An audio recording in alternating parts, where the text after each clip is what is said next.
Hello and welcome to We Will Rank You, the greatest podcasts in the British Empire, I guess, is a good thing to say tonight. We've got our usual cast of characters. Dan, are you in Oakland tonight? I am, and you said in the British Empire, but I believe we're number 11 in Norway, is it? Finland. Oh, Finland, right, under the country music, where I want to be. The music commentary section charts apparently were trending in Finland. Do what you want with that information. Jim, are you still in the 805 area code? Yes, I am. Nice. And Sam, is it 303 out there? 303, represent. Nice. Well, we made it to 10 episodes, guys. It's our double-digit 10th episode. I didn't get you guys anything. I'm sorry. I had no idea. What is 10? Is it vinyl or is it a cassette? 8-track? Cheese. I think it's dairy products. So we've been saying that for our 10th episode, we are going to have you guys choose what we rank. And so what we did is we took the requests that we have received. We didn't ask for requests, but because of the way music people are, we're going to get some what you should do's. And sure enough, we got one guy who sent us 30 requests and about 10 other people who sent us requests. So the four of us, being experts, whittled that down to 6 nominees. You guys voted on it. And the winner that came out on top was Bluh's Parklife. Excellent. So we were pretty happy with that decision. Overall. Jim and I both picked that as our number one. So we totally approve of that. So thanks to Molly, who is a friend of mine in Boston, for suggesting that we do Bluh. She didn't tell us what album that she wanted us to do, but we chose Parklife kind of collectively through a rigorous process. So that is what we're going to be talking about tonight. So before we get into the actual album, we're going to talk a little bit about how much we like this band. So we're going to start with Jim on that. Oh my God. Boy, here we go. I loved Leisure. I loved Modern Life is Rubbish. And then I'll talk about why I gave this album a swerve. It was only after I heard The Great Escape that I went back to Parklife. And so we'll talk about that. But I'm definitely a Bluh fan. Okay. And with that said, Dan, why don't you tell us a little bit about you? Dan was sort of the wild card because I already knew Jim likes Bluh, and I already know Sam likes Bluh. I'm the wild card. Bluh for me has always been that person that you dated for a while and you had a really good time with them, but you just couldn't end up falling in love. Molly, don't hold this against me. Someone just showed up on our Zoom. What? Yeah. How does that happen? I don't even know. Did someone give this address out? Someone crashed our Zoom. Like what? I don't even. That's amazing. I assume this is the Molly, but if not, it's just a weird coincidence that it's another Molly. It's Anne. Hi. Hey, Molly. Hi. Thanks for having me. Molly, thank you so much for your amazing choice that we approved, and then the general public, it rose to the top thanks to you. I've never felt more proud. Honestly, truly. Well, that's unfortunately really sad for you, Molly, but we're happy to have you nonetheless. Thanks. Thank you. Democracy works. So quick question: Why did you ask us to do Bluh of all bands? Well, so that album, the Parklife album, was kind of like my first album that I got into, like that wasn't my parents' music. Nice. So that's cool. Well, I used to live in England and I moved when I was 10, and then Parklife came out when I was 11. So that was my sort of entree into like cool music beyond my parents' library. But that's a good one. And I listened to it on cassette tape on repeat for like an entire year. And I don't know, after hearing your takes, I just thought maybe this is one that they can cover too. Excellent. Yeah. You thought right. Well, we're Love right it. about to dig in, and I know it's past your bedtime out in Boston, Yeah. so thanks for staying up late. Say hi to Philip and the kid, will. and we'll try and do you justice. Okay. We don't get to hear her top song. Oh, do you have an opinion, Oh. Molly? I don't. Yeah. Before I go, End of a Century. All right. Nice Nice. one. Nice. Right. All right. Bye. See you later. Thanks a Thanks, lot. Molly. Talk to you Thanks. later. Nice Bye. to meet you. Ah, Wow, look at that. perfect Guys timing. starting to drop in. I know. A little technology for you. Okay, go ahead, Dan. What were you saying? So I was saying Blur is the girl that I dated. We had a great time, but I just never fell in love. I just couldn't find myself fully committing.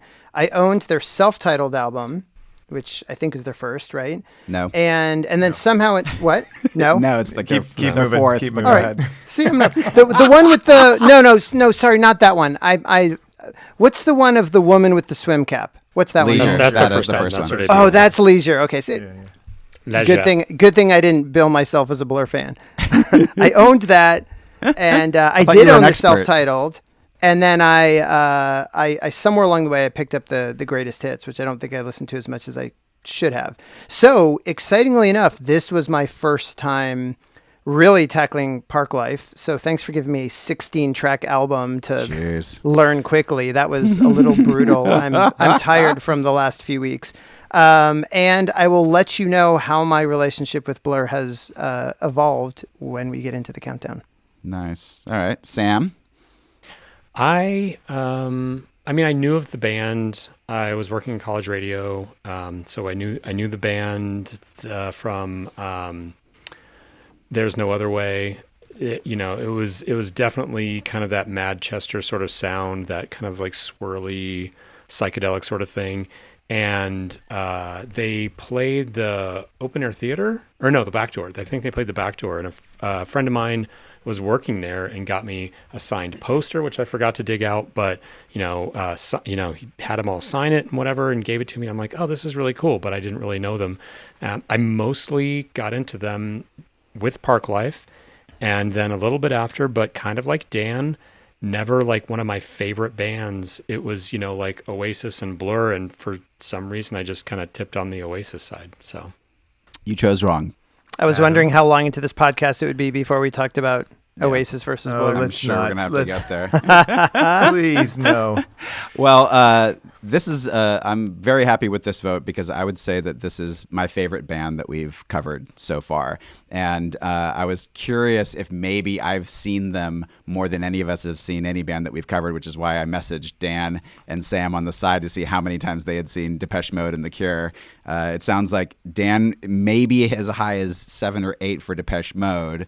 I've seen Blur 7 times, so they are absolutely one of my favorites, which is interesting because Jim chose my favorite record for us to do ever, Stone Roses, and then when it was my turn to choose an album next, I did the thing where we all said what albums we've owned, and I chose from that list, and I did not choose one of my favorites. I chose Sinead O'Connor, which is at the very low. I like that album a lot, but if of all those albums that we all had, that was at the very lowest. It just was the one I thought that was the most different from what we've done. So This is great. I get to talk about my favorite band so far. I first heard them when I was working at the Warehouse, which was a record store chain on the West Coast, and whatever label they were on, I think SBK in America, was promo heavy. So I had it on CD, I had it on cassette, and I had an interview disc, and I might have given you extra copies, Jim or Dan. I don't even remember because I remember there being so many floating around at that time.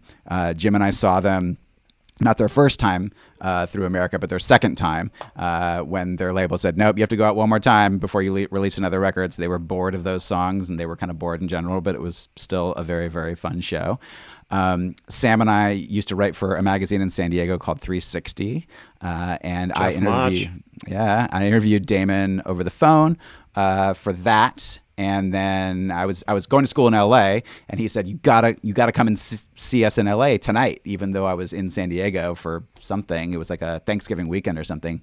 He said, I'll put you on the list. You gotta come. And So how can I turn that down? So raced up there and saw them at the Whiskey with my future roommate, Darren, funny enough. We were just talking in the kitchen the other day, and I said, did you ever see them? He said, I saw them at the Whiskey. I said, you saw them with me. So, and then a year later, Sam and I were living in the Bay Area, which really was Britpop central for America. Yeah. No city embraced it more. So the two of us went and saw Pulp and Bluh play the Fillmore, and the ultimate Britpop bragging rights. The very next night, we went and saw Oasis at Bottom of the Hill, which is a tiny little club with Bluh and Pulp and Robin Hitchcock in attendance. And Britpop fans are about as snobby as old mods, but I swear I get a jaw drop almost every time I tell people that story, which is time. always all right, kind hold of on. nice. So in that ultimate. stretch of those 3 shows back to back, honestly, who put on the best show in that time? Pulp opened for Bluh. Yeah, Fine. that was one show. But my question and then- stays. Yeah. My question remains. Which was the best? I don't think I could call between Pulp and Bluh. They were both so great that night. I was going to say, I would probably, it's tough. I might lean Pulp, but it's a toss-up. Yeah, you can't. Oasis isn't even in the conversation. No way. They stood there like they always do. And in front of 1,000 million crazy fans, Oasis works. But in front of 100 bored, too cool hipsters in San Francisco, I was just like, I don't get it at all. And I liked them later, but not even close. So anyway, people wonder if I'm a big Oasis fan because some friends of mine and I did a Oasis parody called the Fucking Wankers, which you can find on YouTube. And I'm definitely Team Bluh.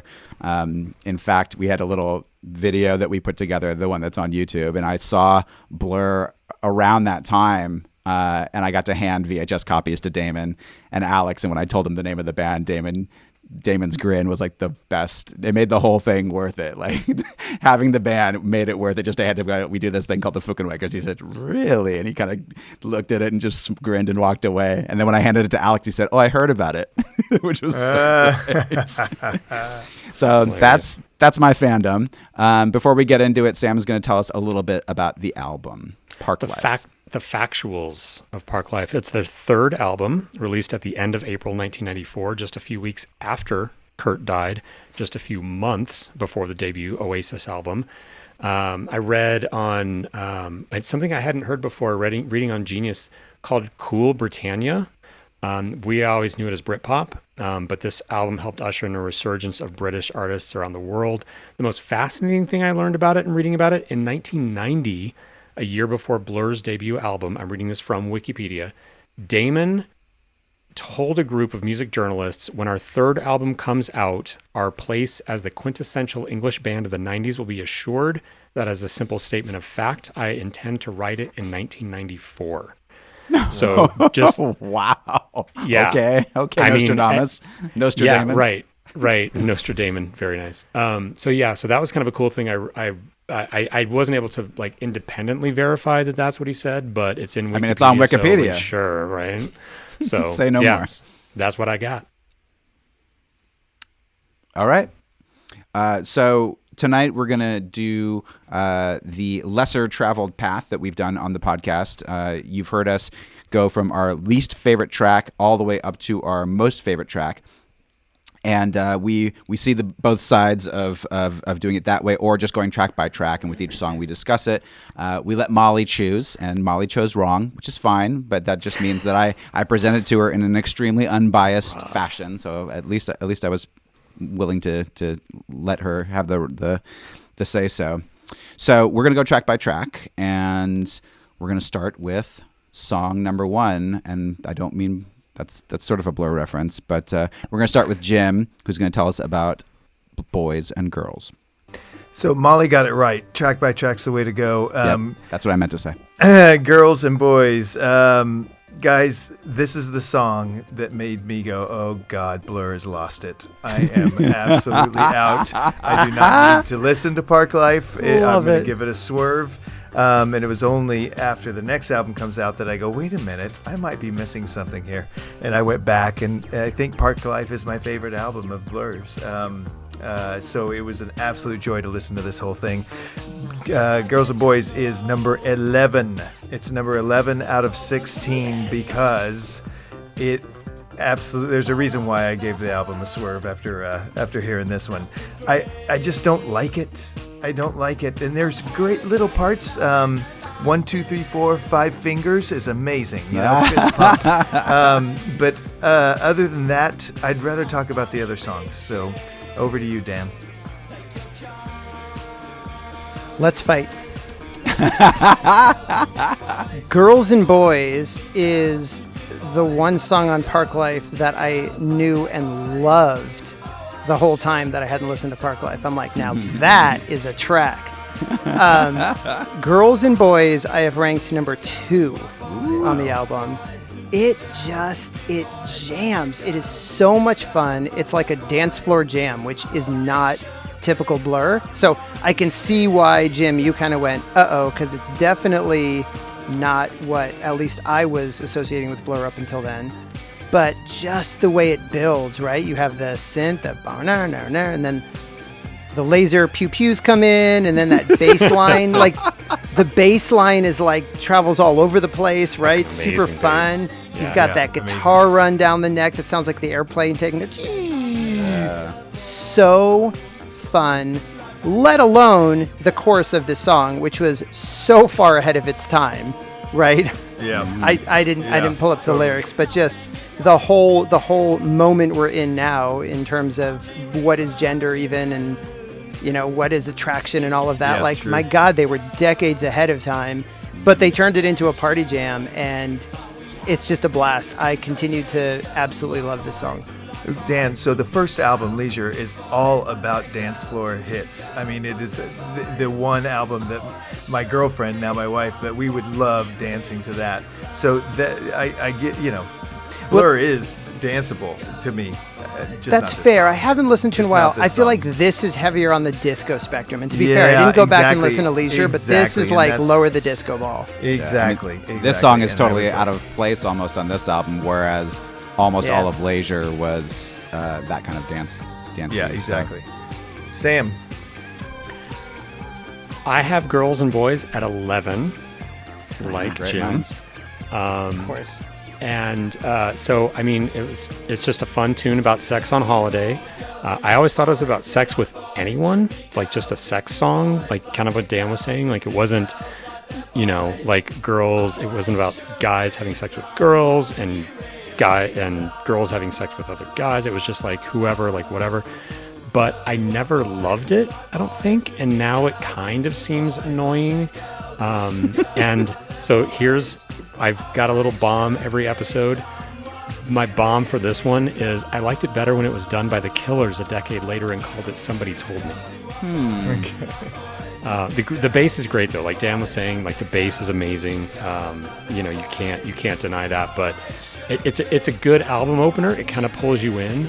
But for me overall, the album, the whole album feels really British, but like song by song, like pulling it out, like it fragments. So like trying to rank it song by song, it kind of fragments. But the whole album is just like Britannia, as a whole. Well, this song is by Duran Duran, and that's okay. And I mean, Alex is so John Taylor on this in the best way. And I remember the first time I ever heard it, it was at the Whiskey that night, and they were touring Modern Life is Rubbish, and they played 2 new songs. This was one of them. They played it towards the end, and it was such a banger. Like, to have never heard it and just have this dance party come out of nowhere, I was instantly sold. That said, it was so out of place once Parklife came out, and it got played so much. I think I kind of tired of it a little bit. It was all over Live 105. So we wrestle with this. We all stay up nights worrying about how having a hit song is going to affect our rankings on this podcast, because there's really nothing Except more me. important, right? And in this case, it's fun to just go, you know what? It's a great song. It's so fun, and part of why I love it so much is because I have danced to it so many nights at Britpop night in San Diego, which was done by my friends Rob and Daniel Sant, who was nice enough to read our closing credits on Stone Roses episode. They press play on this song. I can't even count how many times, and every single time it's so fun in a packed, sweaty dance floor. And they would, bring the volume down so we could all do the and it's it's like the easiest DJ trick in the book. What number did you rank it? I put it at number 5, and I thought it was going to be lower, but it ended up getting a high. Interesting. So on to track number 2. Dan is going to tell us about Tracy Jacks. Tracy Jacks. Now, this was the song, Sam, where I wrote down, oh my God, this album is so British. Like this totally nailed it for me. It brought to mind like McCartney writing his slice of life songs like Penny Lane and Obladi and Eleanor Rigby, where he's like painting the scene. Like I totally got that from this. And man, does Damon, I assume Damon writes the lyrics, does he love his ooh and his la la la la's and his like that, so many songs with that. It's just so catchy, just like so many other songs on this album. I put Tracy Jacks at number 7. Great, super catchy song. And, there were songs I liked more, but I definitely got this one stuck in my head. Sam. I have Tracy Jacks at number 8. Kind of like what Dan was saying. It's so Damon. I didn't really realize until I started reading about this album that like how much of a musical genius is probably not the right word, but I mean, throw it out there. He is. You're supposed to say God. Who are you? He's a genius. I mean, he wrote all the songs on this except for like I think maybe one, and he did a bunch of the music, or did all the band did all the music, but he wrote the lyrics and everything. I mean, he's got a really broad artistic vision, which is great. And Tracy Jacks, I have it at number 8 because it's kind of samey. I love the effects on the guitar during the solo about mid-song, especially the step down where it goes like I love that. Like that guitar effect alone has the song higher for me. But otherwise, like Dan was saying, the lyrics very well observed for a 26-year-old guy, which is to say, just at me next time, dude. Like, like it's spot on. Like you're just living that life, and it's just great. And oh my God, this is too much. I've got to go lose it for a while. I have this one way down at number 12, actually. For some reason, I always think of Tracy Jacks as a female just when I see the title, but it is about a guy. It's one of those ambiguously named ones. It has the best harmony moment of the entire album, which was Every Day Got Closer. Yeah. But other than that, I don't have a whole lot to say, so I'm just going to play this. Let's see how long it takes Dan and Jim to figure out who this is. Kick-ass song, first of all. Never heard it before, so thanks for contacting me, Adam. When I think of you, Adam, I think of Letterman. Somehow this song is associated with me, so when I see Letterman, I always think of you. And so in that spirit, here's my quick top 10 thoughts about Bluh's song, Tracy Jacks. Okay, here we go. Number 10. I can totally see the Tracy Jones alliteration, Adam. I will forgive you for getting me out of bed at 8 o'clock. Number 9, loving the lyric, he knew in his heart he was over. I'd love to stay and be normal, but it's just so overrated. I relate way too much to that line, and it's not just the name Tracy Jones. I became a school teacher just like my father. All sorts of, suburban nightmares I have fulfilled, but actually happy. Number 8, I'm Dan. Hi, how are you? Don't know if you remember me. If you can manage to tell your sister that Tracy Jones says hi, that would be awesome. Number 7, my husband and I saw Jim and his wife at Humphreys pre-COVID for a concert. I can't remember if it was Steely Dan or Decemberists, but hi, Jim. And number 6, fell in love with Squeeze because of Jim. I remember a friend giving me a cassette and telling me, I think it was to memorize Tempted. Good job, Jim. I don't know. I had a crush on Jim and I wanted to impress him. So I think that was it. Yeah, I don't know. Tracy, I get don't in. remember. Number 5 through 2, it's past my bedtime. I'm skipping to number 1. I just listened to your May 1st episode, gentlemen, and I'm sold. Big music fan. My husband and I have been jonesing since COVID to get out and listen to some live music. So I'm stoked to hear you guys, your banter. Already added it to my library. Really excited to listen to the Prince episode too. So well done, gentlemen. Thanks for contacting me, Adam. And I hope you guys all are doing well. Adios. Thank you, Tracy Jones, who I think of every time I've ever heard this song for how many years? 25 years, because her name is so identical, and I thought we were Facebook friends, and somehow we're not, even though we've chatted on Facebook. So I tracked her down just so she could record that. So thanks, Tracy. Dude, it was the Decemberists. Although I wish it was Steely Dan. I'd love to see that.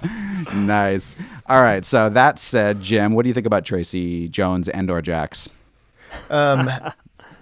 Guys, the opening sounds, I could just imagine the crowd just roaring when they hear the opening, keyboard notes. This is definitely one of those where I've only seen Bluh live at Santa Barbara, right? But I'd love to see him at a festival.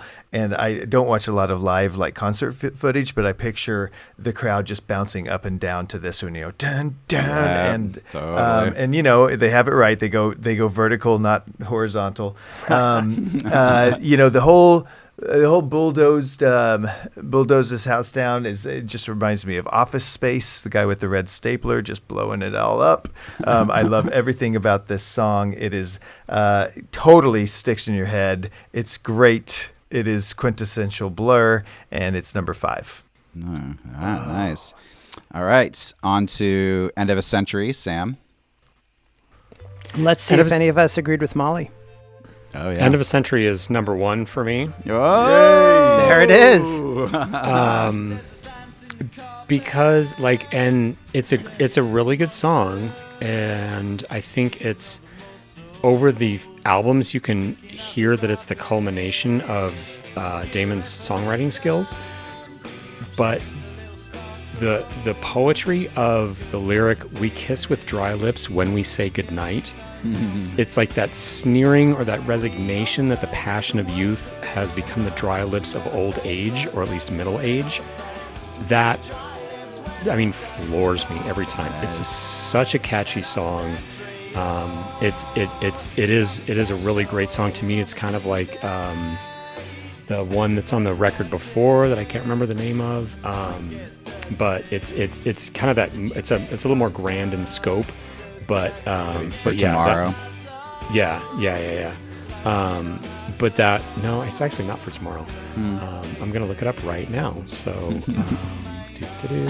let's all wait. All three of us are going, dude, come on. Come on. Why don't you know this? While Sam looks it up, we will say that we love our fans, and we are tackling the longest album that we've ever done. So we're trying to do this sort of a speed round tonight. If you feel like we're not getting into it, but hardly by inserting guests and right by our standards, a speed round. Chemical World is the song I'm thinking. Oh of. yeah, nice one. It's kind of on that scale, but it's that lyric "We kiss with dry lips." That floors me every single time, and it's gorgeous. Nice. That has one of my favorite lyrics of the album, which is "We wear the same clothes because we feel the same," and it's such they definitely were bringing back the mod look, and it's such a great little line. I thought this was going to be my number 1. It ended up being my number 2. I felt like my main memory of it maybe pushed it up to number 1 a little too much. But in 1999, when they released 13, they didn't really do a lot of shows. They only played LA and New York, and we went up to see them in LA.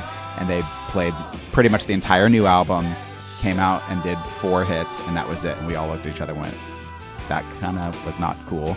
And that was apparently what they were doing at festivals and shows all over the world.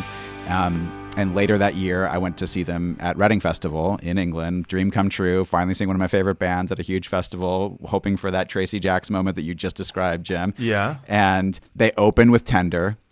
And then Yep. they do another song off of 13, and everybody's like, "Oh God, not again!" Like it had already been written about in the press. Like, are they gonna finally like do a festival set for these people? And the third song was "End of a Century," and everybody was like, and went crazy, Yeah. And it's not your stereotypical banger. They could have done a bunch of other songs, and we could have gone crazy. But that one is just so great. It's just a great perfect little pop song, which is good on them. Unbelievable. Okay, so I got it at number 2. It is the perfect Blur song. I think the last song I described as quintessential Blur. Now this is perfect Blur. Wait, what's the distinction? What's the distinction? Yeah. There's going to be more of that throughout this album. Can we talk about the lead guitar? So Graham is from the Johnny Marr school of why strum a chord when you can pick a riff over, Yes. and it's so freaking good. It's the most unbelievable, and this album has that in spades so Yep. many times on this album. It is the end of the century. I mean, it's getting close, right? It's 1994 or whatever, and so it's just that decade where this song fits. And I just wish I was cool enough to be at parties in 1999 at on December 31st where this was played and everybody just freaking lost their minds. But I know I was listening to Prince. You know what I mean? And just like, damn it, Sheep, you sheep. yeah. I didn't have control of the sound booth. It is so good. It's number 2. Over to Dan, who's I'm sure gonna blow this. Guys, End of a Century, I like it, but it's not that good a song. You were That's right, why I Jim. have it You were at right. number 1. I mean, like it's hard because I understand like Blur is such a massive part of Britpop and what made Britpop huge. To me, though, this feels like, and maybe we're saying the same thing, but it feels like a fairly by the numbers Britpop anthem. Like I just don't hear enough interesting stuff. Love the lyrics that you guys both pointed out. Love those lyrics actually, but it's it's got the bass line that goes down by half a step each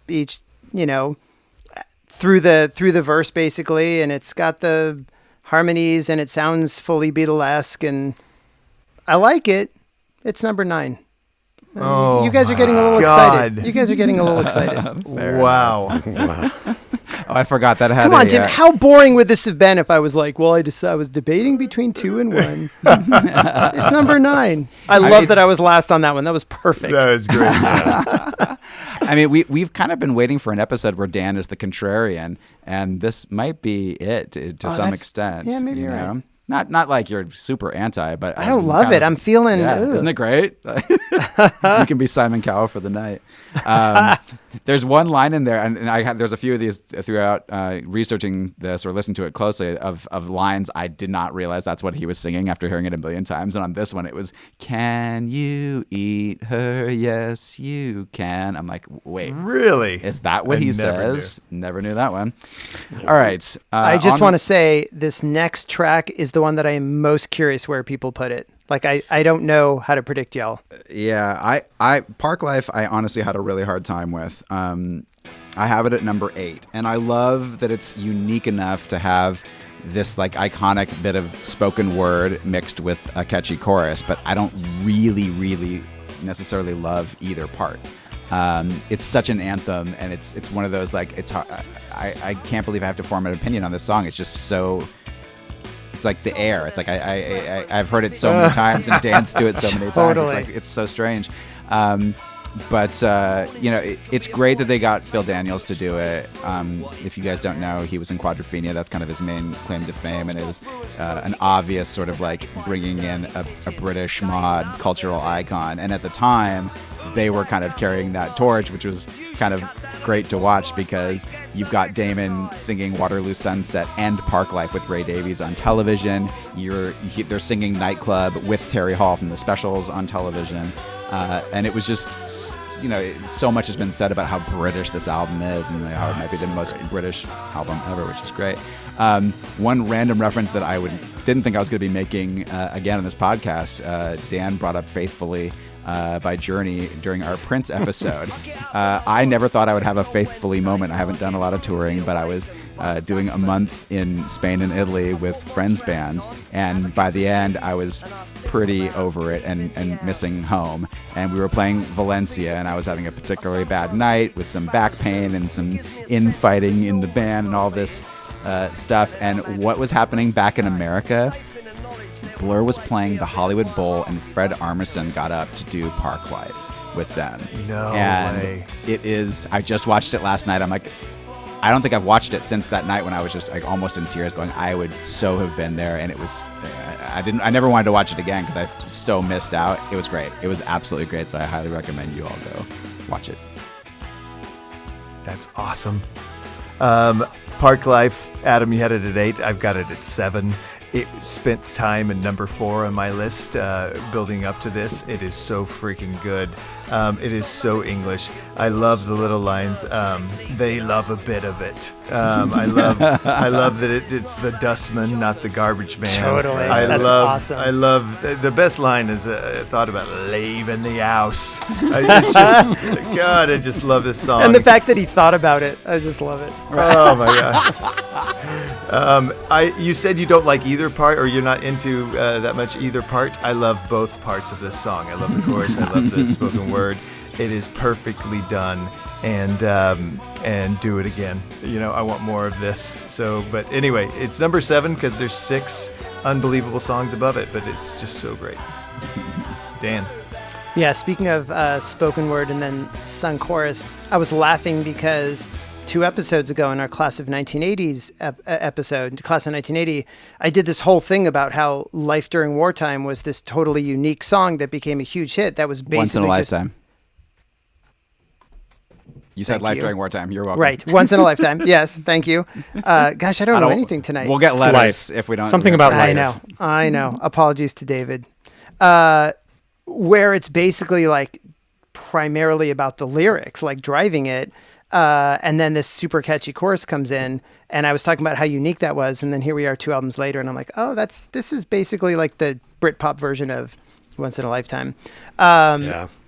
Okay, where do I land? Like the lyrics are funny. I mean, the verses are funny, but they're a little novelty, right? Like, you can only listen to it so many times in my mind. That's not true. You can listen to it 1,000 times, but that's not the part I love. It's that chorus, that fucking soaring chorus. Talk about the song I could not get out of my head. And of course, I already knew this song completely, but just, my God, hearing those backing vocals, I cannot imagine, Adam, you saying you don't love the chorus. Like the chorus is so powerful. This song also, for me, traveled all over this list. And ended up at number 4 because I was write a song like this where you could be in a small packed pub and everyone could be singing it, and you could be in a stadium of 100,000 and everyone could sing it. Like, this is just a friggin' anthem. And for my money, the best line is, it gives me a sense of enormous well-being. Oh yeah, I love that. Dan likes the lyrics enough, by the way. You can't see this at home. He's got an artist representation of some of the lyrics hiding behind him. We'll have to post a picture of it because it's pretty great. So that was number 4, Dan? Number 4.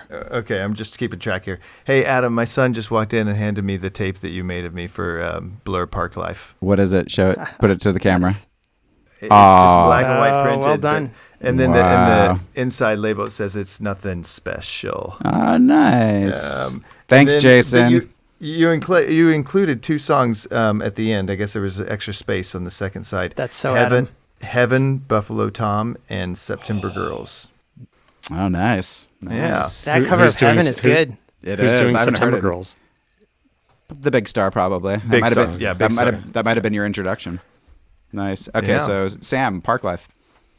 Parklife, I I like the music and the lyrics. I love the guest lyricist and the full accent. My favorite lyric is, I put my trousers on, have a cup of tea, and I think about leaving me house. Yeah, right. It's so great. Yeah, you can't stop that. And the chorus is great. It's number 3 for me. Wow. And That's great. Yeah, I mean, it's like So this, fun. more than pretty much every other song, this song embodies this album. And it's the title track, of course, and I have End of a Century at number 1, but it's the whole fucking thing, right? It's England, it's the Parklife, it's observational, it's awesome. Number Great. 3. Saxophone played by Graham Coxon. Small trivia bit. Really? Yes. On we go, Jim, to Bank Holiday. It's number 14. That Holy doesn't mean I don't like it. 14 out of 16. I'm not surprised, I'll say. It doesn't mean I don't like it. It doesn't mean I don't really like it. But, okay, let me just say this. I did not know what he was spelling. A-G. I thought it was A-G. A-A-E. And I was like, wait, let me get my guitar because maybe right. I'll do the chords and it's A-G-A-A-E. I thought it and was then I was like, A-A-A. is he me too, freaking Sam. is he spelling algae? I have no idea what he's saying, you know what I mean?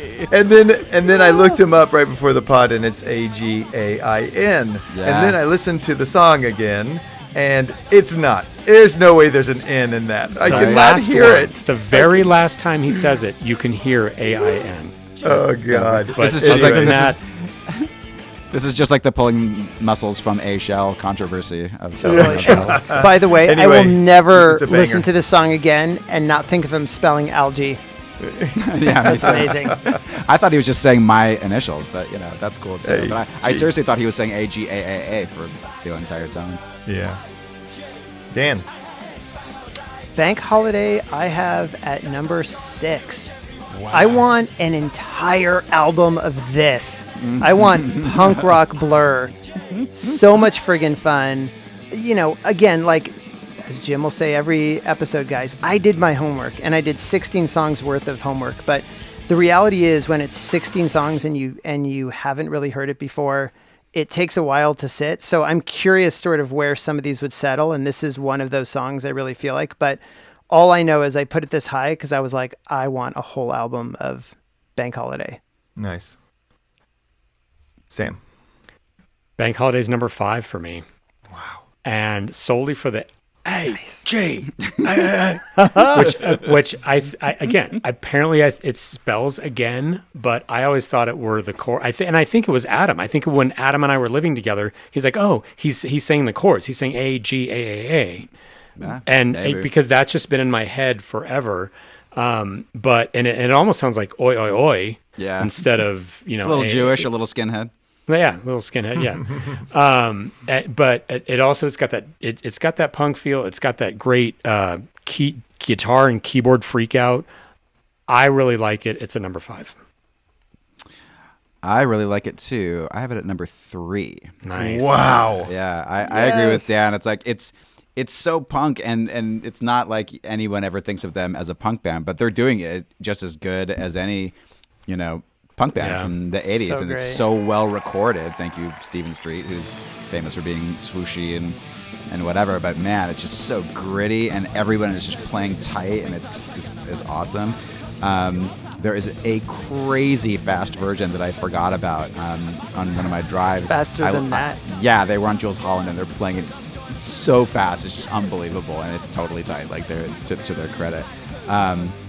Again, with the Britishisms that we learned about British stuff through our bands, so I learned a little bit about Bank Holiday back then. I saw them at Reading Festival, which is always on Bank Holiday, so I always have a little tender place in my heart for that. But they do the punk thing on a couple other, what is it, Chinese Bombs? I can't remember the name of the song on Self-Titled, but they do it well for sure. Up next, we've got Dan telling us about Badhead. Yeah, Badhead was another one that traveled around a little bit for me. I ended up putting it at number 10. Love the opening. Love that little guitar that kicks in. The star of the song is those little organ riffs that come in. Boop, boop, boop, boop, boop. The beginning is kind of Sunshine on My Shoulder by John Denver. And then the chorus is totally that song from the end of Tootsie. And you're telling me it might be you. That's all I could get in my head. No, don't That do is that to deep me. 80s, bitch. That Don't is deep do that to 80s. me. It's these Nice. two like early 80s, like easy listening. Jim, I thought you would dig both of those references. Oh God, that's in my I head. couldn't get either of those out of my head, but you know, it's in a Blur package. Number 10. Sam. Bad Head, I have at number 7. And this did not travel far from Bank Holiday for me. It was always right neck and neck. It's solely for the horns intro coming out from Bank Holiday, because Bank Holiday is just like a banger, a fucking banger. And then it's just like ba ba ba ba ba. These horns, and it's almost heralding a change in tone for the album. Yeah. You know, like you've got the dancey sex of girls and boys and Tracy Jacks and Parklife and then Bank Holiday, and then Bad Head's like, nope, we're done with that. We're changing. And the horns bring that in. It's not like a standout track, but those horns right Oh, it's there so changing it. Yeah, it's good. It's good. And I've got it at number 7. That's interesting that you talked about the change in tone, because yeah, it's so upbeat, and then you've got like 3 or 4 in a row, and I was thinking it's like this is a lull for 4.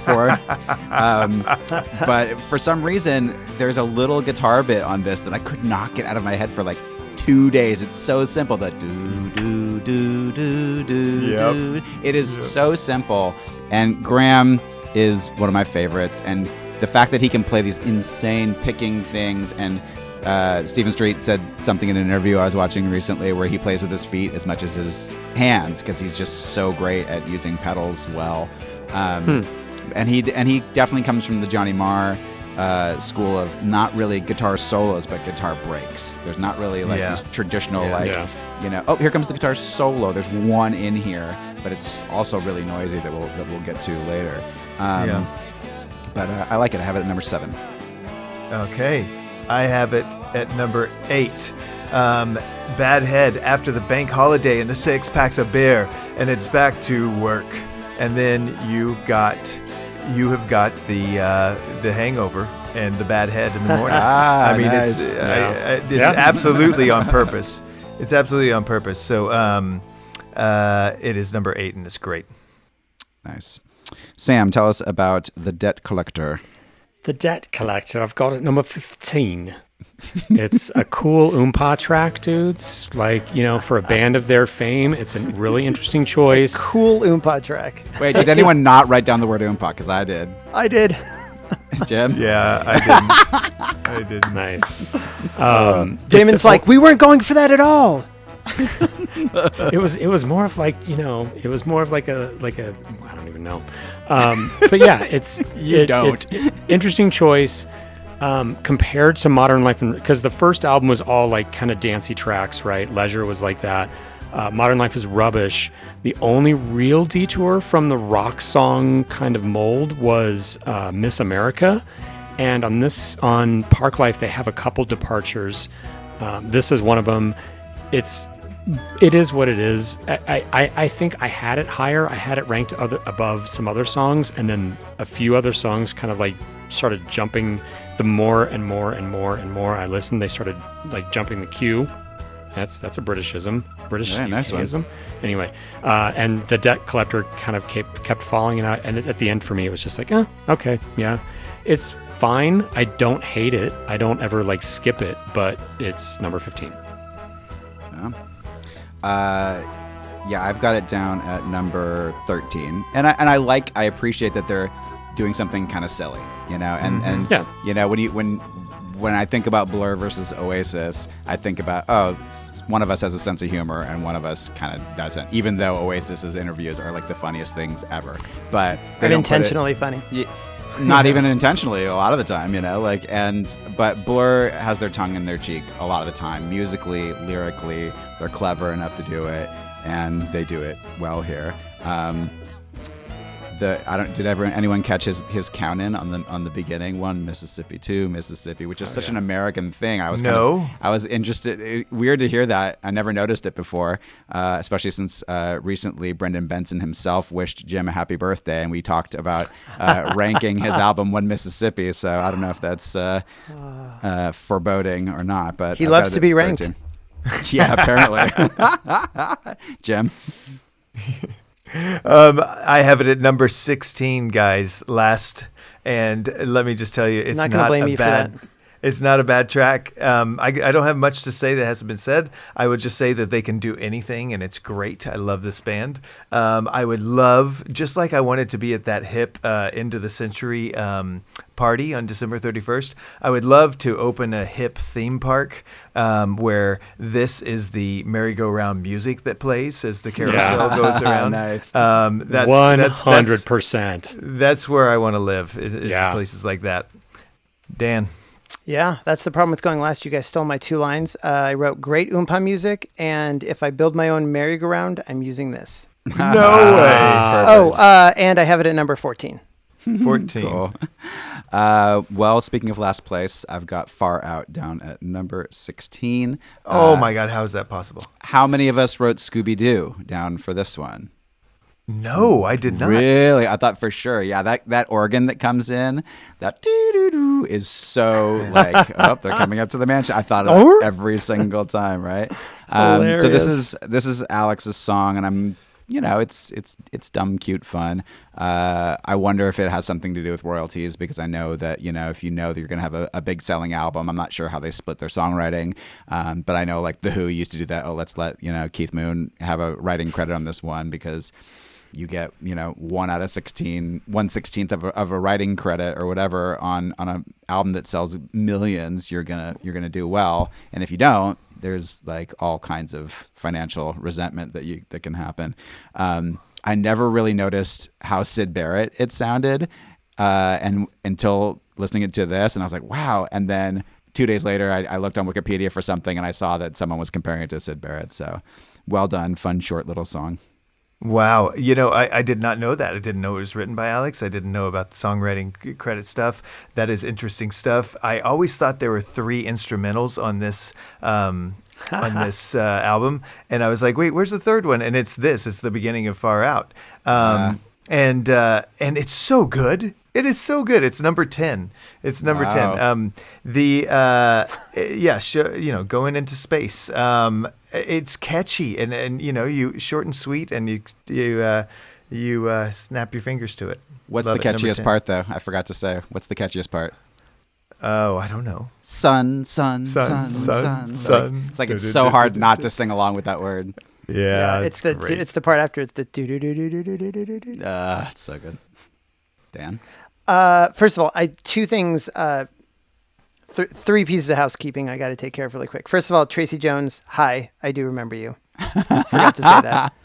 Number 2, Jim, if you could turn every crush that a girl had on you into making them a Squeeze fan, you have done good in this world, my friend. So bless you for that. I had no idea.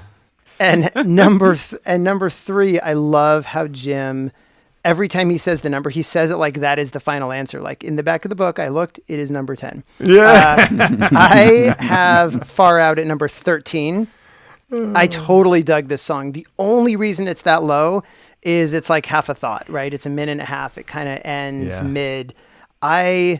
Just like I want to see where they go with Bank Holiday, I want to see where they go with Far Out. Like this is just fun. It's weird. It's out there. I like Weird Blur. Weird Blur actually reminds me of the experimentation that Damon gets into with Gorillaz, which just goes in 1,000 different directions, right? Yeah. And even with like 13 and some of the later Blur stuff. Oh yeah, for sure. I think it just becomes so fascinating. Anyways, I really enjoyed this on this album of some really kind of typical sounding stuff. I thought this was awesome. And if it was longer, I think it would have done better actually. That's awesome. So for me, Far Out lands at number 14. And I had it really low at first. But where it sits on the album is kind of perfect because from the Debt Collector into Far Out, then to the end, I think it's really good. But for me, it's trying to be a little too hard to be 60s. My cultural reference is Barbarella or possibly Love. And it's a pun. I get it. Far Out. They're planets. They're star names. Great. But that said, it's kind of a cool little trippy tune, and I'm all for a good astronomy song. Okay, To the End. I'm going to start, and it is number 3. I love this style of Blur. They perfect it with the Universal in the next album. It is the greatest. Hey, Sam, this is, you know how I was making fun of Sting for speaking in French on that one song? Yeah. This is how you use the French language, is like in this song. I want to hear what you guys have to say about it, though, because I just love it. That's all I have to say. Dan, what do you got? So there were a lot of songs on this album, like Parklife and Bank Holiday, that kind of moved all over the place. To the End was one of those songs that did not jump around. To the End is the number 1 song on this album. Yes! Wow. It looks like we made it. All right. I'm like, this is his niche. Damon Albarn is the Britpop Sinatra. Like, he totally fits that role. This is like Tranquility Base before Alex Turner thought that up. Like, it's so at the end of Outer Space, playing this cheesy lounge, Alex Turner, Arctic Monkeys. Like, you know, he started doing this style, but I was like, oh, he totally cribbed it from this. Oh, yeah. The strings, the xylophone, the whispers come in. Like, oh man, as my daughter would say, like, this is a vibe. Like, this whole, you can imagine Your dad, where you my are. youngest. You're in a dinner club at the end of the universe, and those lyrics, like, it's such a crushing song, but he's singing it like, hey, darling, we made it to the end, right? It's like totally wry. I absolutely adored this song. Excellent. And I don't remember having heard it before this, which was a phenomenal discovery. Sammy. I have To the End. I was surprised that it wasn't number 1. I have it at number 2. I love Damon's voice on the choruses. I love the little 60s guitar hits, the fran, you know. It reminds me of the Jam, actually, a little bit of those sounds. But Dan said it, and it looks like, I mean, the heights his voice reaches there. We might have made it. Yes, it looks like we've made it to the end. Oh, fuck. I mean, it's because it's soaring, and you're like, yeah, we made it. We made it. Wait, we made it where? I'm sorry? Like, what? What? Totally. It's brutal, and it's so fucking good. It's so good. Again, I'm surprised it didn't make it to number 1, but it's if it's not number 1, it's number 2. It has to be. Wow. Well, we'll see what Adam has to say about that. Oh my gosh. And I love this song, but I really do love so many songs more. So I'm almost embarrassed that this is, you guys seem to be in solidarity. I've got it down at number 9. Yeah, you should be embarrassed. You should be embarrassed. Low. Yeah. I know. Yeah. And I love this kind of stuff too. And it's so funny because I was totally thinking of Jim's description of that one Love song where it sounds like a 60s variety show, and they slowly zoom in on it. And it's like this has that kind of like, groovy 60s feel to it for sure. Totally. I love that they have Letitia from Stereolab, who I love, doing that. And there is a version where there's a lot more French. There's a lot more of her on it. That's great. But it's interesting that Jim said that they perfected it on the Universal, and I love this album, and I love The Great Escape like parallel, and it's definitely one of those times where a band like hit their stride, and it's not like they did anything so different. I feel like any of these songs on either album could have been switched. It's a little bit, some people would say Rubber Soul and Revolver, or to me a better example is the Beastie Boys when they did Check Your Head and No Communication, where they were using a lot of this, like a similar way of recording, and they ended up with kind of a similar vibe where it's great, and I could not ever like rank one above the other because it seems like so similar, even though they weren't recorded at the same time. But love it anyway. On we go to London Loves, Dan. London Loves is a lot of fun. This was another song I don't remember ever having heard before, and I was totally into it. I'm like, this is just so David Bowie fashion. Like, it feels like it's a total homage to that. That sound at the beginning. So I still have my Yamaha DX21 synthesizer. And unfortunately, I didn't boot it up before this because it's tucked away. But it's got that synth sound at the beginning. Yeah, that like dirty bass, you know. I can't remember that sound. I wanted to look up what that sound is called. But it's got all these great little sonic bits, the mystery of a speeding car, right? Just a great line. Have no idea what it means. And talk about like sing-alongs in a concert. Like, I have to imagine the whole crowd is going, London Love, singing that along. So loved it. I put it at number 8. My only complaint, you know, we talked a lot on the Sinead episode about never-ending endings, the songs that don't end. I do not need the 1.5 minutes of radio or whatever it is at the end. Like, I'm like, all right, moving on. We're done with the song. But other than that, a lot of fun. Sam. I had it also at number 8 times 2. I had it at number 16. This song was annoying. Psych. I listened to it. I thought this would be up there, top 4 for you. No. Wow. London Loves. Are you serious? Again and again and again.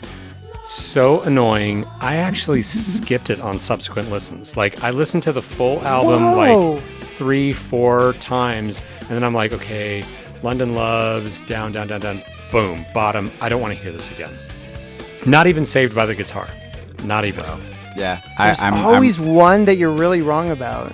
And I know, and the same thing with you, which is, but you're actually wrong about more than just one. How does that work? It's kind of weird. It is. It's All weird. right, shoot, I can already tell Adam's going to agree with you. Let's see. Yeah, I've got it down at number 15. You kind of nailed it. There's a really cool guitar part, but other than that, it's like his falsetto's not that amazing. It doesn't really go anywhere.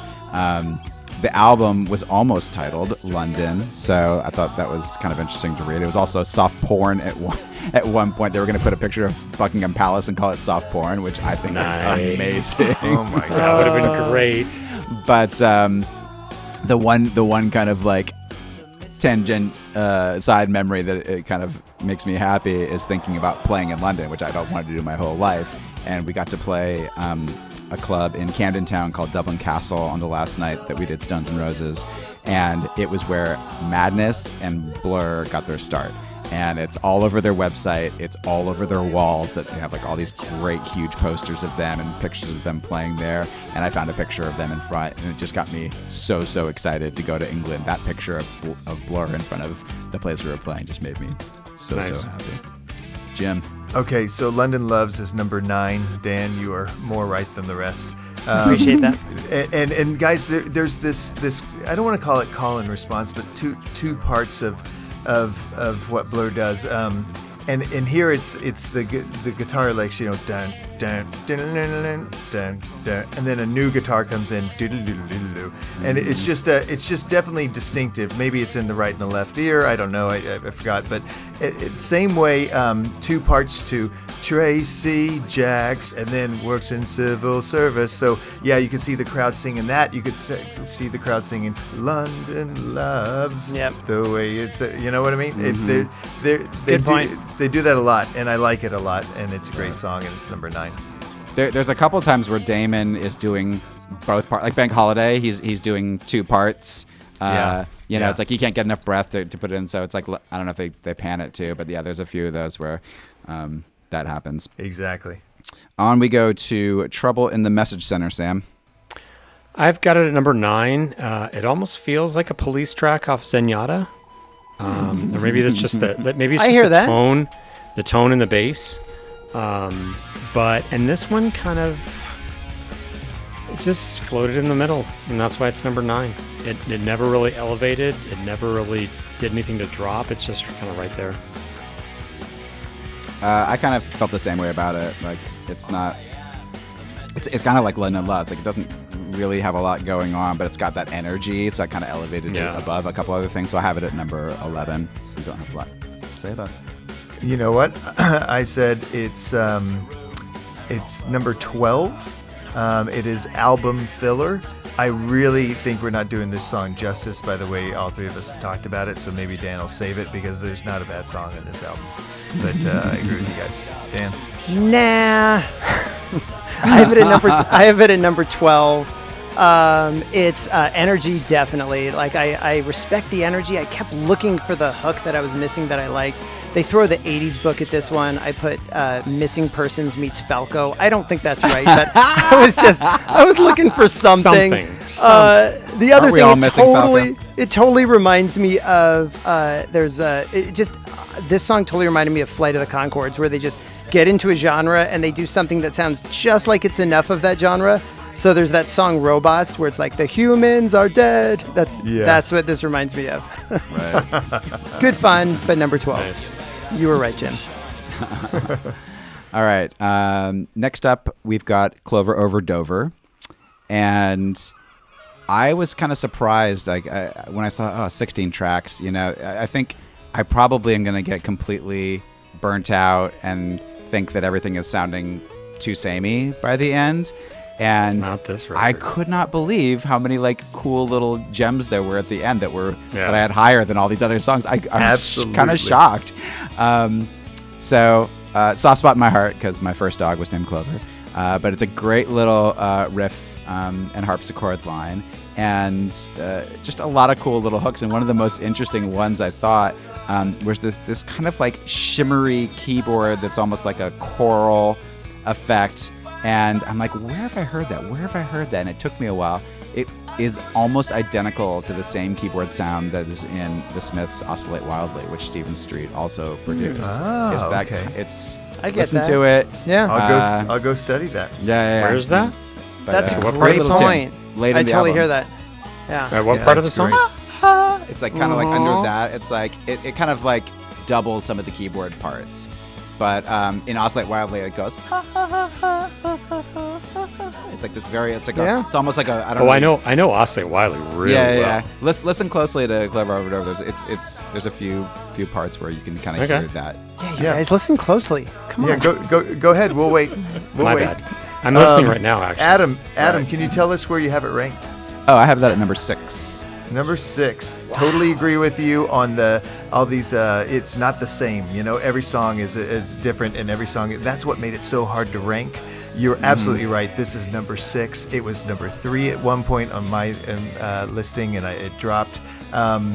It is repetitive, you know. I think that's why I was like, okay, I gotta inch it down a little bit because it does do the same thing. But I love that groove, like I love the song "Sons and Daughters" by the Decemberists. Bringing up them again, it's the same thing over and over again. But I love that thing. I love I don't know if it's harpsichord. I don't know if it's piano forte. I mean, I swear to God, Downton Abbey and Bridgerton are trying to teach me these things, and I'm not paying attention. But I love it. And then you have that unbelievably quintessential, perfect Bluh guitar riff. It's just so perfect, and that with the harpsichord together. And I always wonder, is Graham? Does he write the riff and then they build the song from there, or does Damon come in with the song and Graham goes, I can put a riff over that? I want to know, you know, same way I want to know with Lennon and McCartney, a lot of things like did the seeds start? So, but it's great, and it's number 6. Dan. Disagree, guys. Clover over Dover. It sounds a bit different. It's got the harpsichord. I agree, but there's nothing here that exciting. I don't hate it. I've got it at 11. It's nice, but we haven't talked about our lines, you guys. We have not talked about our lines. My line is 10. 10 and above, totally into. Clover over Dover, I would not miss it. The lyrics, we rhymed Clover and over and Dover. Those are the end. It didn't grab me. Didn't grab me. I never even noticed that until I said it just now, because they space those words out, right? Yeah, in each the actual song, each line so, ends in one of those. Yeah. I mean, if we're doing lines, I was going to save it to the end. Whoa! Sweet. That's great. This is the song. Britpop was all about drugs and Coke was big. So, but if we're going there, I'm also 10 and up. Oh, nice. Yeah. Well, we'll let the others fill it in when they're up. Tell us. It's funny though. I'm 10 and up as well. Hey, Yeah. Top 10. Are guys, look, I'm a Blur fan just like you. Yeah. Yeah. And Sam? Yeah. Or did you say Sam? I haven't said where I ranked it yet. My line is probably under 15. Nice. I like them all pretty well. Debt Collector, Far Out, Lot 105, like all the way up. Just name them all. You know you want to. God damn it. Different podcast. London Loves is the only one I didn't. I really was just like, this one kind of bites. But Clover Over Dover, I had at number 10.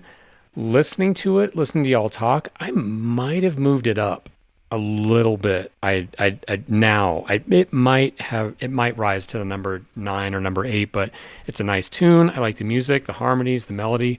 It's not anything that I, like when I listened to it, I was like, this is a great song. And I listened to it, and if someone was like, oh, it's about suicide. I was reading the lyrics thing on Genius, and they're like, oh, it's about suicide. And I'm like, he never really talks about actually doing it. He's like, if I do it, then it's over. But then he talks about getting together with a girl, and you push me over, and it's just kind of a fun little song. I mean, it's definitely filler to me. Like I think it was Dan that said it. It sounds like filler, but I like it. It might go a little bit higher, but I've got it at number 10.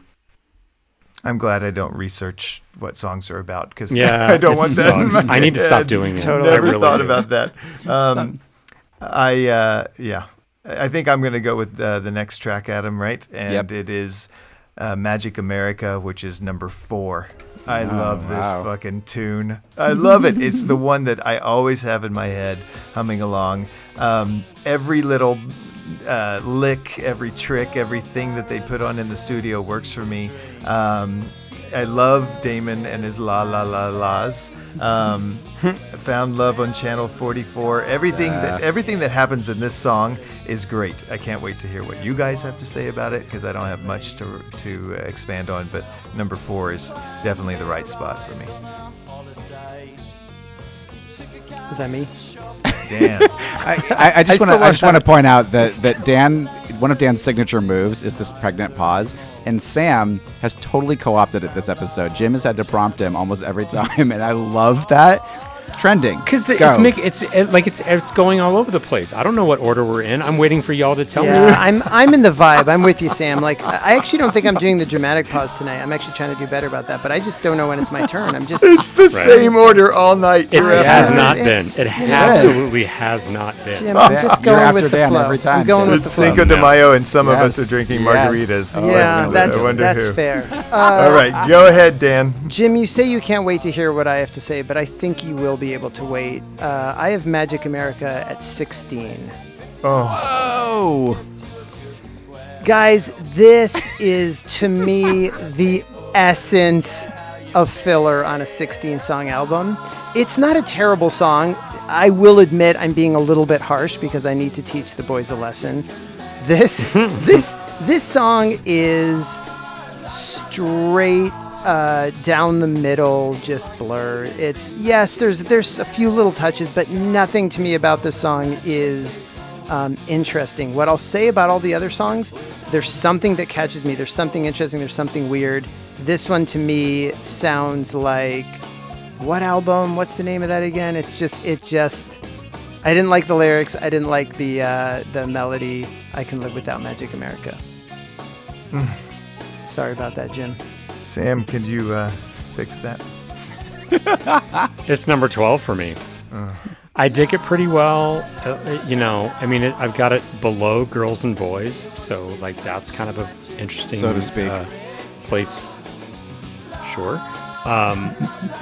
It's like so you can tell where I've placed it, but like the womp womp keyboard solo, I think sucks. It's terrible. Oh, I like that. And good for you. like that's great. But it like for me, that dragged this song down so much for me. That womp womp keyboard, I was like, fuck, are you fucking kidding me? Yeah, Bring back Bank Holiday. Thank you. Yes, more Bank Holiday. Yeah, I agree with Sam on that. I thought this was way higher. I think this one fell the furthest. I'm like, oh yeah, I love this song, mainly because the first few seconds. I think it's like we were talking about how when we did Pretty in Pink, Shell Shock has this incredible first 30 seconds, and then it kind of doesn't go anywhere. This one, it starts with that bang, that weird like keyboard thing. Yeah, and then, that part's love it. cool. And then Super Graham's Beatles. like super broken riff, like that tone of just like he does that so well, and as with each album he gets more like weirdly angular with that kind of freaking stuff, love and that. it's so good.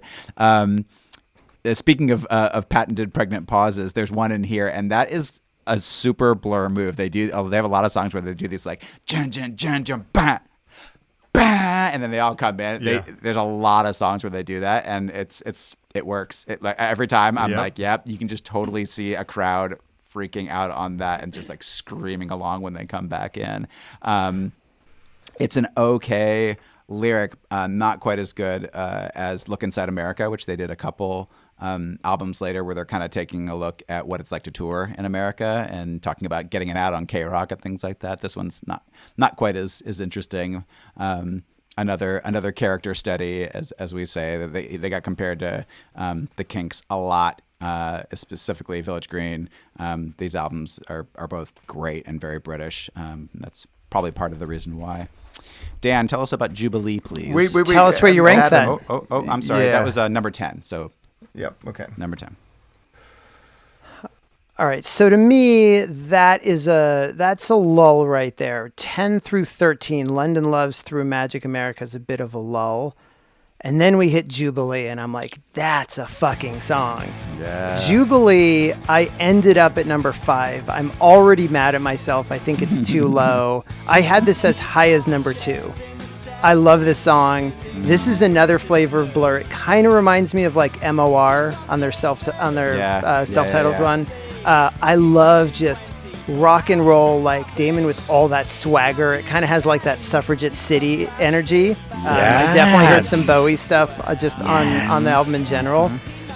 Just the attitude of it. This song has great horns. I know we talked about horns on other songs, but I love when the horns come in halfway through. It totally lifts the song up into another level. And then I'm so stoked I get to go first because it has a Missile Command solo.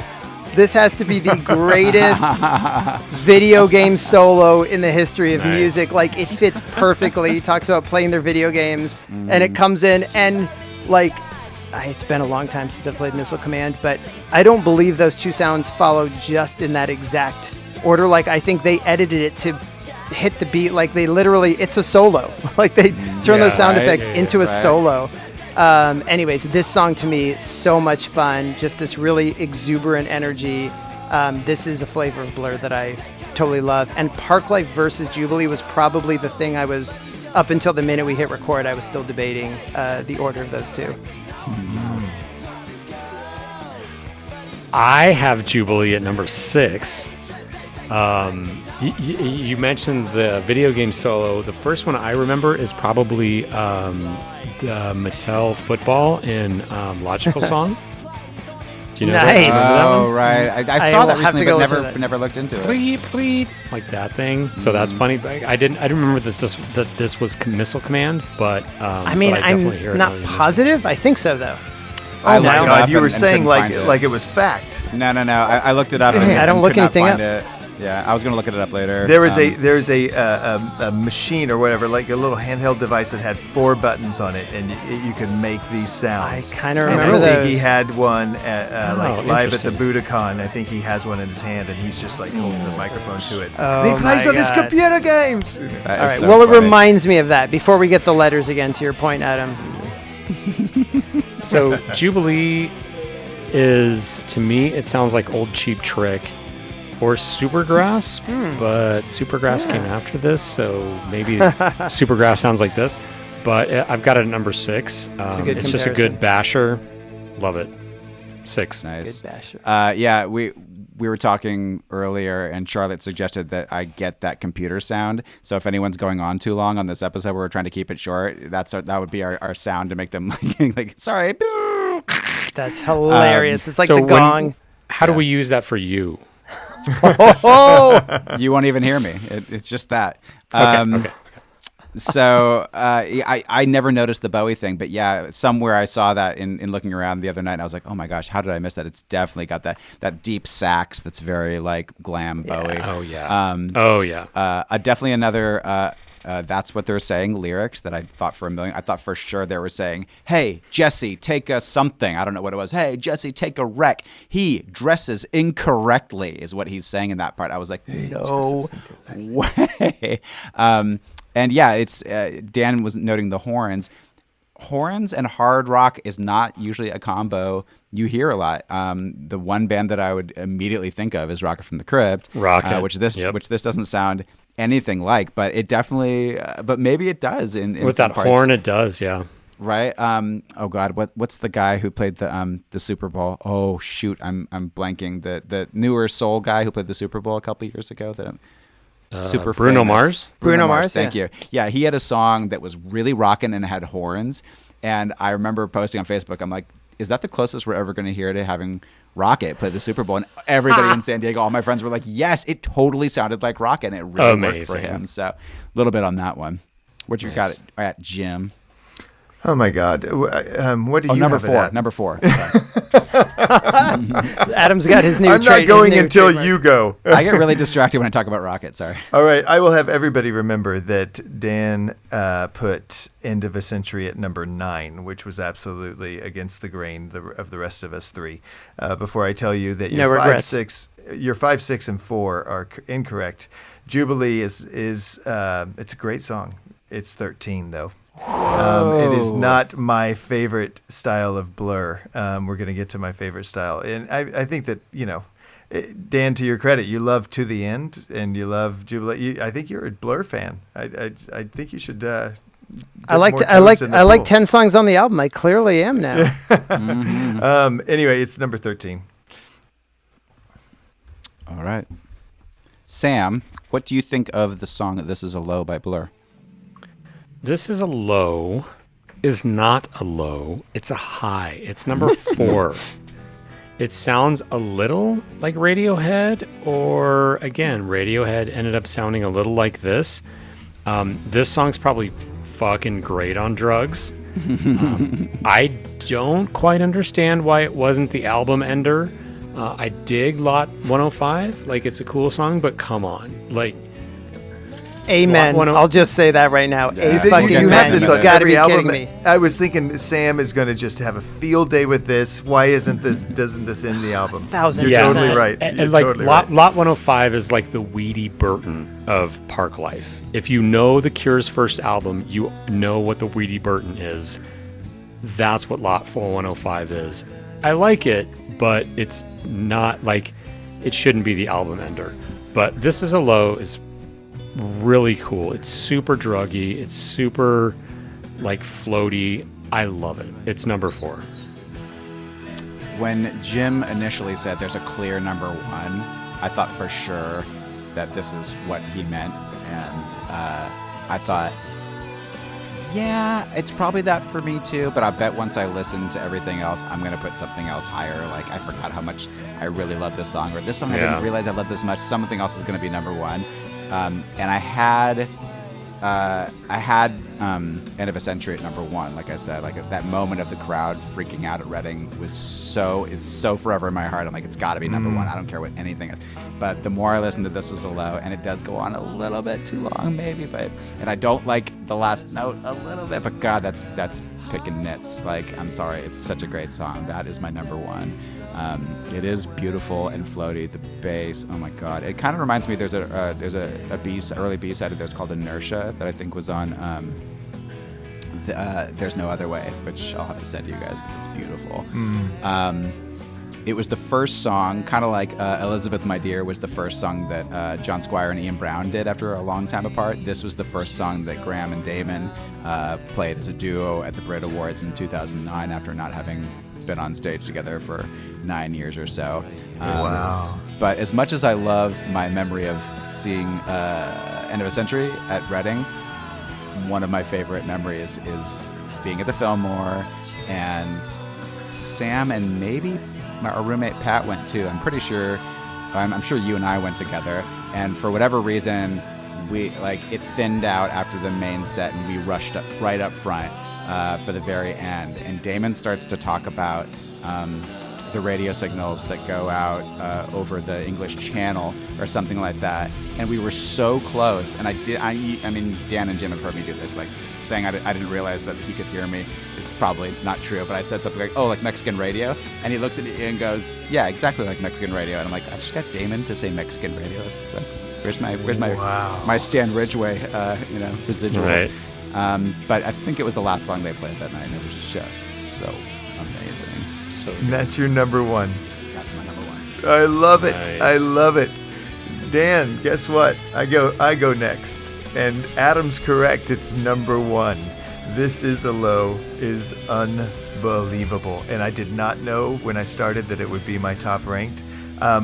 Same, Adam. I thought End of the Century, number one with, obviously. I got to tell you that the guitar solo isn't the greatest guitar solo ever, right? It's two really messy, beautiful guitars just going over each other. And I think it could take off more, but it doesn't, and that's okay, because the rest of the song is absolutely perfect. I cannot believe we've made it this far, and I get to say it first, but we talk about the bass, we talk about the guitar licks, we've talked about this unbelievable vocals. Nobody's talked about the drums once, and I never think about the drums. Yeah. When I respect every member of this band, but I never think about the drums. I said, oh my God, I got to listen to the drums this time through. I did that 5 times, guys. I never listened to the drums the entire time. I would forget because I'm just concentrating on other stuff. And I don't know why I'm bringing it up here. It doesn't have anything to do with this song, but I'm just saying we made it to number 15, and still we haven't talked about the drums. I think that it would be good on drugs. I assume it would be, and I can't wait to talk about Lot 105 because this should be the ender. So just really quick, Jim, I felt the same. I listened to this album like probably 3-4 times, and I was like, what are the bass and drums doing? And they went unnoticed for me until I noticed that I hadn't noticed them, which is weird because the album starts off with the great bass in Girls and Boys, but I still can't recall of a drum performance through the record, whereas like with the Stone Roses, like you can't help but notice how the drums play such a central part in the songs. Like Rennie is just, he's such a force. You can't, and this one I was like, I like you said, Jim, I went back and I'm like, oh, I've got to listen to the bass. I've got to listen to the drums. And I, like halfway through the record, I'm like, I'm supposed to be listening to the bass and the drums. And well, on Bank Holiday, he destroys. Like he could be a punk rock drummer, and I never think of him that way. But holy moly! But it just doesn't raise to that level of consciousness, which is super weird. Like you said, which I guess maybe speaks to their craft. That it's just like so low, but like, I mean, like the Smiths, like the first few records, it's the bass is right up front, like you can't miss it, and the drums too, like you hear them. But this one is it was odd for me because I know they're such accomplished players, and it just like sneaks in. And Dan, wow, I can only blow this with all your high rankings. I have This Is a Low at number 15. No. I'm totally kidding you guys. Jeez, come on. Cut me some slack. how have we never done that? I love Have we ever done that? No, yeah, exactly. The fake new feature, guys. It's called fake ranking. No. This Is a Low I have at number 3. This song is gorgeous. It's totally gorgeous. You guys have said it all. The only thing nobody gave its due credit to is the guitar at the opening of this song. We've talked about the guitar at the end, good call on Radiohead-esque, and they're just gorgeous. But that opening acoustic strum, to your point, Jim, like, why play the chord when you can pick it? I love it. Right. There's the beginning one, and then there's that little like glitch, like zip zip, and then it kicks into like that groove. so Radiohead. Do. Oh my God, I'm imagining a room of drugged out people. It's sunrise. The sun is just coming up over the horizon. Everybody's had a long night, and somehow Damon's awake and he's singing this. That's how the music video opens in my head that I've never seen. It just, again, it totally sets a scene. It's gorgeous. I love that. Amazing. And Well said. I will add on, because it deserves to be added on. It is an absolute disgrace. What the fuck is Lot 105 doing at the end of this album? I don't Thank mind you. it, but it's like, you don't go out on this and then end with like, and now it's jokey vaudeville time. Yeah. Ridiculous. It's a clown nose on the Mona Lisa is what I heard someone say about other things Perfect. like it. Not about Perfect. this, but that's something that's been said before. Yeah. and Oh, it's amazing. totally this. And again, I love that they can be silly, but man, like, you know, and you know, sorry, Queen fans who are, you know, our bread and butter, obviously based on our name alone. And it's funny that they would you know, reference Bohemian Rhapsody, the most epic song ever, and just have the last line of it, but it could have been somewhere else and been totally fine. So I've got it down at number 14. What about you, Jim? Oh my God. I have no idea what you're talking about with the last line of Bohemian Rhapsody, and I feel stupid right now. Anyway, the wind blows, la la la la la la. Oh, gotcha. Thank you. That's what it is. I've got it at number 15, and I said this. It would be a great album opener. This is how the album should open, with this. Interesting. And then it goes, and you know, da da Yeah. da da da, I and kinda then it like goes that. into Boys and Girls, Girls. right from there, Yes. Sure. right? This is what this song is. What I imagine. Made up fact, Dan. They play this song on tour before like the curtain drops For and they start sure. playing. You For know, it's like sure. it's the Yes. warm up music. They're walking out, you the know? crowd goes crazy. That's Yeah. perfect. Yeah, I maybe they did. I don't know. Yeah, I But, think they might perfect. have. I think they might have actually. Yeah. Anyway. Well, I mean, if you 15. want that, you could easily fast forward. If you're in your car listening to a CD in your car, which I know doesn't happen anymore, you start with that, and it goes right into Boys and Girls. Yeah. I mean, that's There you go. Put it on repeat. all right. What you got, Dan? Yeah, and I knew I was next, damn it. This is the real number. I was going to end strong. This is the real number 15. Yeah. Fun, a little bit silly, horrific way to end an album, especially given what else they had. You know, if you don't have anything good at the end of the album, that's one thing. But when you've got, this is a low right before it. 15 other songs. Tragic. Yeah. You had all sorts of choices. Well, and then you cut Magic America and you're down to 15. Oh, boy. Anyways, Lot 105, number 15. I have Lot 105 at number 13, actually. It's above a few other songs. It sounds like a fun madness goof, and I love madness. And so, like, this kind of goofy shit, I dig. But there's not much more to it than that. So, 13. All right. It's like each of us have said to Adam at some point when we've been at a concert with him, there is a time and a place to be silly, and this is not it. This is serious, Gimbal. Well, that was fun. Thanks to Molly for suggesting. We're gonna Guys, get into some Tamale. stats I'm a here. Blur fan. Tamale on Cinco de Mayo. Tamale. Perfecto. We're drinking margaritas. No? Yes. And I think I did okay with not saying Bluh with an H, which is how everyone in England pronounces it. My entire life, I've literally corrected people and made them say it that way or spell it that way. But after you say it once, it just seems weird. So thanks for those hard R American pronunciations. Let's really quickly, everyone say what their lowest song was. Mine was Far Out. London Loves. Mine was Debt Collector. Magic America. Nice. Wow. And our number one, mine was This Is a Low. End of a Century. This is a low.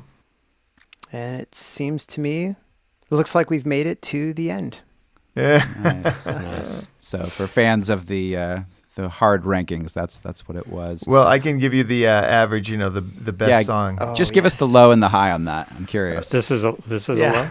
Oh, that boy. was, you walked into that. Sorry. This is a low. Is the top ranked song, and the lowest. I'm sorry. To clarify, this is Jim. Jim keeps our stats for us, and between the four of us, on average, our number one song was "This Is a Low." And Our highest ranked. Yeah, exactly. I need a top three though. We can't. We need a top three and a lowest. Okay, top three. I and can give it lowest. to you. To the end, Jim number can 3. Give it to us. To the end of number 3. End of the century is number 2, and This Is a Low is number 1. I think that's correct. Yeah. There is only one of us that had those 3 ranked 1, 2, and 3, and that was me. So thank you very much. It's always you. I think you're playing with the spreadsheet. I don't know, guys. And check this out, Dan. The worst ranked song average was Debt Collector, and that was only one of us had it at number 16, and that was me. So I'm telling correct you, again. you are Mr. Average, Jim. I'm telling Excellent. you. It's impressive. Jim's incredibly average. Thanks again to Molly for suggesting that, and keep the suggestions coming. We're in when we get to episode 20, if we all live that long, we'll do another request episode. And man, we have gotten so many incredible suggestions. This is going to be a really, really hard vote and decision when we get to it. So Now, Adam, with is this? that, Well, sorry, one question on that. Is this like Hall of Fame balloting where the stuff that didn't get selected last time, can it be resubmitted in this next round, or are we starting clean?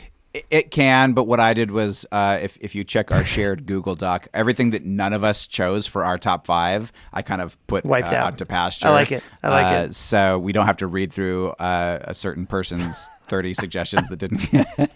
I mean, if Anita Baker wants to make a comeback, I'm totally down. But anyway, that was a fun one. On we go to episode number 11 for Spinal Tap fans, and the person choosing next week's record is Sam. What do we got? For my next pick, we're staying in the UK, so that bodes well for Jim. It does. But we're traveling from London up to the rolling hills of Scotland. The band formed in 1981 and released their debut album in 1983. The band is Big What? Country. go Adam, go. Oh, I think Dan might have got it. What were I you said going to Big say, Country, Adam? but I don't think that's what he said. What were you going to say, Adam? I was gonna say Aztec Camera, but I think Dan's right. The band, Big Country. Oh shit! The album, The Crossing. Oh, We'll be listening to the US version, which has a couple of songs switched from the UK version, but it's how I experienced it, and I do prefer that sequencing. It's a better album than most give it credit for, and it features the voice and guitar of Stuart Adamson, who is one of the unsung guitar heroes of the 80s. So I've got a playlist that I can share out with you. Jim, I will share with you the song order. Big I can't Countries, The Crossing. nice one. Wow. All right. Well, we'll see you guys hopefully in around 7 days. Thanks a lot, you guys. Thanks.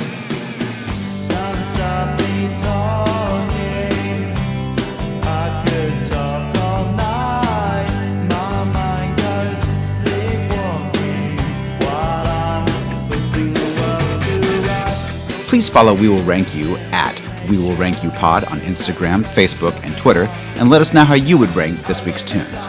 Sam writes about music on the web at yourolderbrother.com. You can find Adam's music page at You're Doing Great, that's YERDOIN. Please subscribe, rank, and review our show at your favorite pod place, and send us a note with suggestions and flattery to wewillrankyupod@gmail.com.